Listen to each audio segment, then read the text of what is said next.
হাম উপসর্গে কিছুতেই ঠেকানো যাচ্ছে না শিশু মৃত্যু। প্রতিদিন দীর্ঘ হচ্ছে মৃত্যুর মিছিল। তিল ধারণের ঠাঁই নেই বিভিন্ন হাসপাতালে।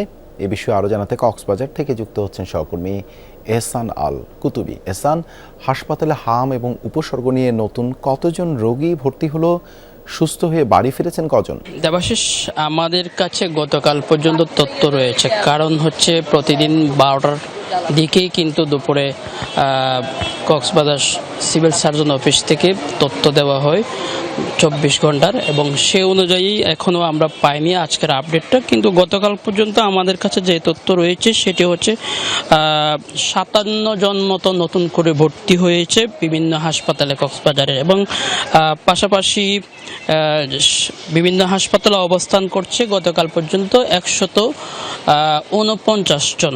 তার মধ্যে হচ্ছে কক্সবাজার সদর হাসপাতালে আমি যেখানে আছি এখানেই রয়েছে 83 জন, এবং চকরিয়াতে 15, এবং তারপরের হচ্ছে যে উকিয়াতে 13 জন। এভাবে কিন্তু বিভিন্ন হাসপাতালে ভর্তি রয়েছে।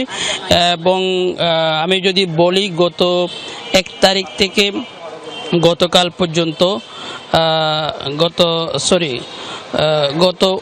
গত মাসের অর্থাৎ মার্চের 29 তারিখ থেকে গতকাল পর্যন্ত 1614 জন পর্যন্ত রোগী শনাক্ত হয় কক্সবাজারের হাসপাতালগুলোতে। তো প্রতিদিন আবার রোগীর সংখ্যা যেমন বাড়ছে,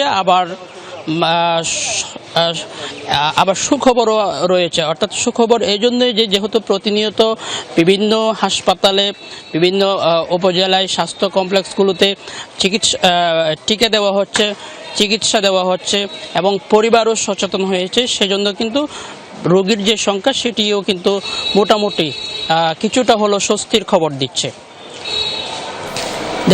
ধন্যবাদ এহসান যুক্ত হবার জন্য।